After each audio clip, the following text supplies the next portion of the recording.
But I can tell you this much. This character, Chanmi, irks me beyond belief because she's just rash, impulsive, brash, doesn't think straight, driven by emotion. She's just a clusterfuck. She gets on my nerves.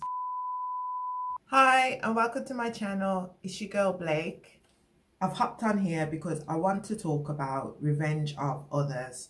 I don't know if anyone else is watching it, but it's on Disney Plus. It's not on Netflix, I'm afraid. It's on Disney Plus. And I'm currently, I think I'm on episode 9. Is it just me? Am I the only person? But I really can't stand the main character. She really irks me. I find her so irritating. It beggars belief at how annoying I find this character.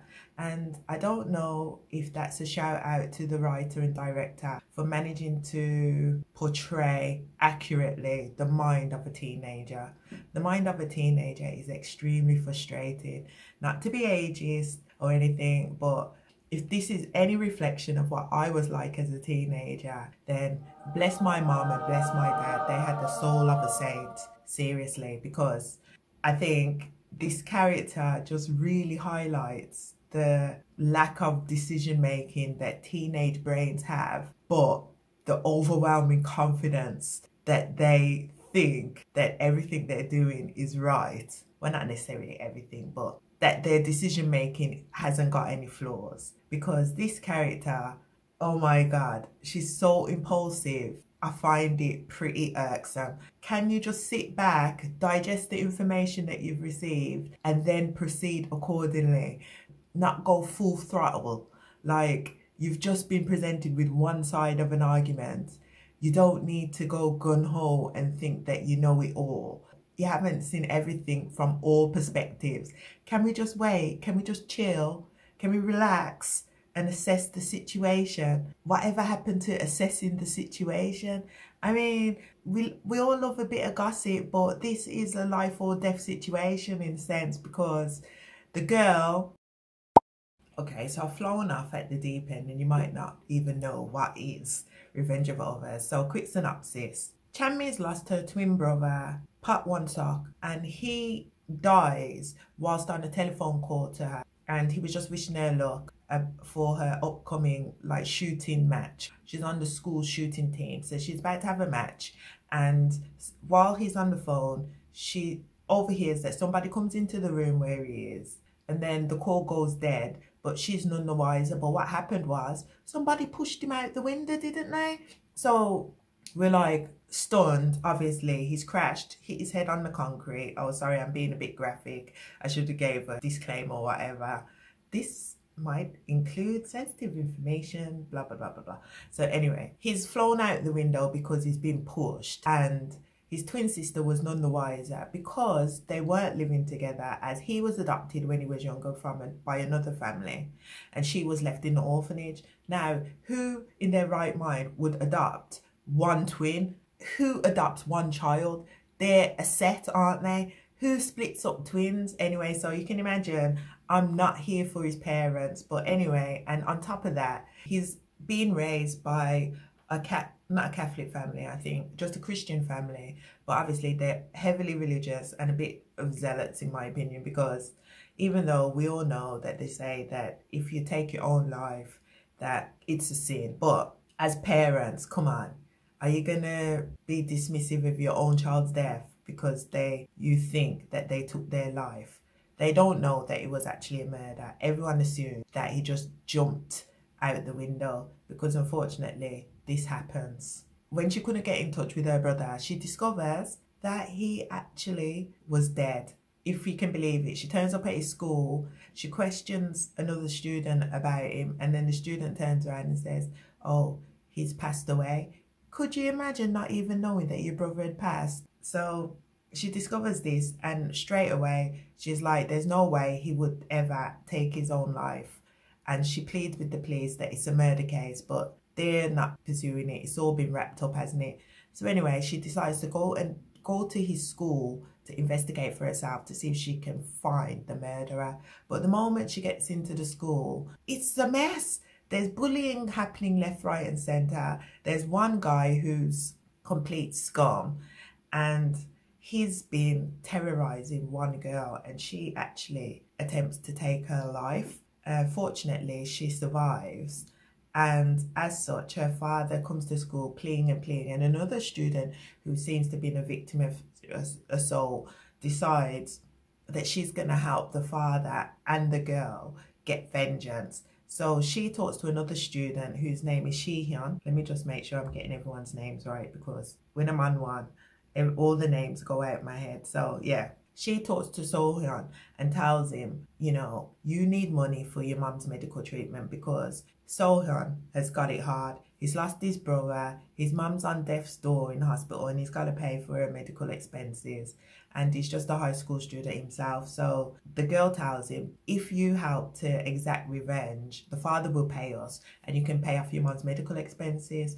So he goes on a little vigilante crusade, and he starts like, he's fully masked, tapes the kid up with duct tape and beats him actually, and tells him to like leave the girl alone or whatever. But then he goes a bit overboard and picks up a hammer and starts belting the kid's foot till he like smashes all the bones in it. The boy was left hobbled. Obviously, he's not happy about that situation, and people are suspecting Sohyun of being the masked hero exacting revenge for the bullied. But the reason why he might have gone overboard is that he has a brain tumor, and the brain tumor is in the frontal cortex. So is it the frontal cortex or the frontal lobe? So the doctor warns him that he might experience a change in personality and his behavior could become violent. So I'm assuming that it was the tumor that pushed him over the edge when he decided to smash the guy's foot. Talk about misery. I don't know if you've seen that movie, but the mallet, or anyway. So Sohyun is exacting revenge with the assistance of another student, and one of their mates is pregnant. So the girl with the white hair, actually I'm curious about this because knowing how strict Korea is with rules regarding students' uniform, I'm just putting it out there, but I don't believe that it will be possible for the high school student to have platinum blonde hair. That's just the unrealistic portrayal. But anyway, it's cool. I like her hair, but I'm just saying, I've never seen a student with platinum blonde hair in my whole 10 years in South Korea. So yeah, but anyway, we're not saying this is a realistic drama. Just thought I'd point it out because I guess it was a little pet peeve of mine. It's not realistic, but let's keep going. Her friend is a wannabe idol and she's gotten herself pregnant. The mate takes her to get a checkup at the hospital, and while she's there, another guy turns up who happens to be another bully who in fact murdered the girl because she rejected him, if you can imagine, and because it was a juvenile he only had a short sentence. And then the audacity of a murderer to turn up before the mother at the hospital, because the mum was a doctor, and say to her, oh, you need to drop the civil case or else. And obviously the mother's flustered and the other students can't believe it. So the girl now who's got a taste for exacting revenge, like the Justice League, they assemble, and Sohyun goes to the guy's workplace, which is a car garage, and tapes him up and beats him too. But he left him alive. But then later we discover he's been murdered. So somebody is looking to frame Sohyun. And all eyes are pointing to this kid, Oh-sung. And Oh-sung is a bastard.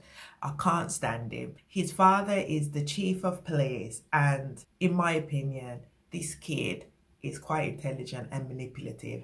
And I believe that it is possible that he is the one who pushed Chanmi's twin brother out the window. But because everything's pointing to him, I'm not 100% confident that it is him, because this is a whole tangled mess. A whole tangled mess. I noticed that many people aren't subscribing to the channel, but I have like 86% of my viewers who aren't subscribed. So you'll really be helping me out. If you could like and subscribe to the channel, it'll be awesome. So there's another kid, J-Bomb, who has lost all his memories conveniently, so he doesn't know anything. But he was best friends with Oh-sung and also Chanmi's twin brother. So is he involved in the murder of the twin or not? Well, we was getting suspicious of him. But then, I forgot whichever episode it was, he's questioning Oh Sung about his relationship with the twin. And then he suggests, was we dating? And Oh Sung kind of confirms that they were dating. So I don't know if this is a lover's quarrel or something gone awfully left. So I'm not sure if J-Bomb committed murder in the sense of a fit of rage or jealousy or whatever and pushed Chanmi's brother out the window, or if Oh Sung did it. And maybe does Oh Sung have a thing for J-Bomb, because he seems to be quite overprotective. I don't know if it's overprotective, but he's just lingering around him like a bad odor. Anyway, Oh Sung decides that he's going to try to catch So-hyun in action, and he almost does, because they get the kid, the bully that assaulted the girl, whose foot has been smashed to smithereens. They get him to start putting pressure on the girl, and then she cries to her father, who in turn gets in contact with the Justice League. The girl in the Justice League, Platinum Blonde, she decides that she doesn't want to go ahead with it because all eyes are pointing at them. Not pointing at them, all eyes are on them at the moment, and the police are highly suspicious, and So-hyun is their top suspect, isn't he?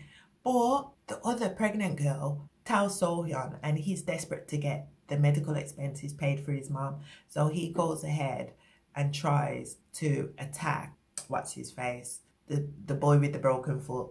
But when he's on his way there, unfortunately, his mom passes. And then all of the Justice League try to find him, to tell him what's happened and to stop him from committing a grave mistake. But anyway, when they did, it's fortunate that they did. And J-Bomb swaps places with him. And it turns out Oh Sung is deadly, because he had set up a sting operation.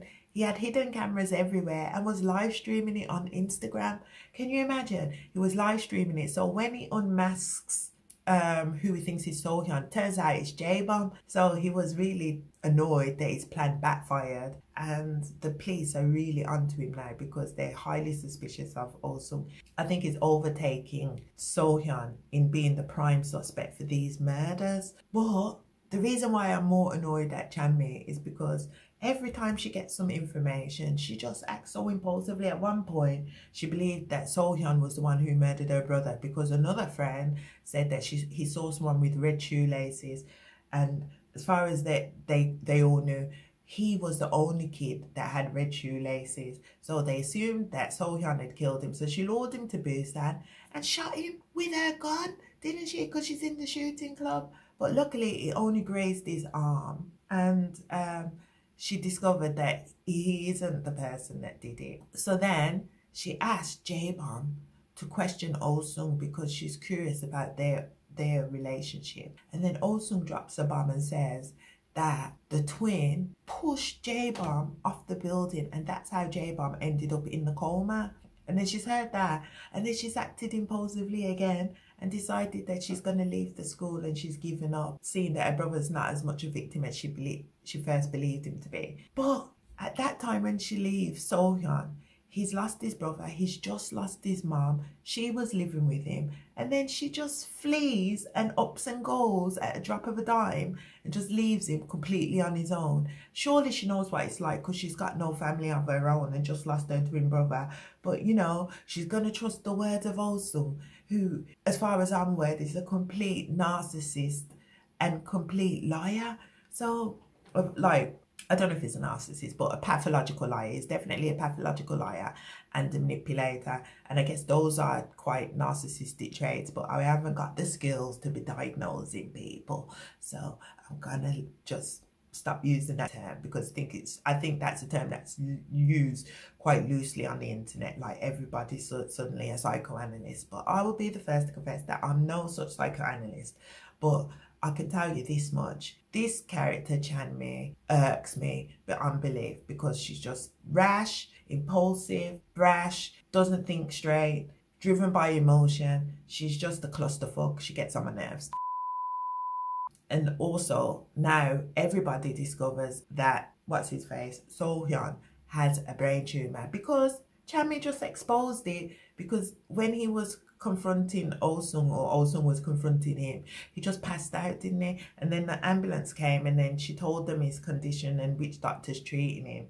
Because at the beginning she was snooping around, and that's how she discovered that he had a brain tumor. But she just said it so loudly, so all of the other students overheard, so now everybody's aware of his business. And a person like Osung, you don't want him knowing your secrets, because you don't know what the kid's capable of. Now I'm just curious what's going to happen next, and how is Revenge of Others going to end, because I really like Sohyun and I can't stand Chanmi. So let me know in the comments, which character do you like? I really like Sohyun, and you know, I wish that they could operate on the tumor, remove it, and he could live a long life, because nothing's worse than thinking about a whole family line being wiped out.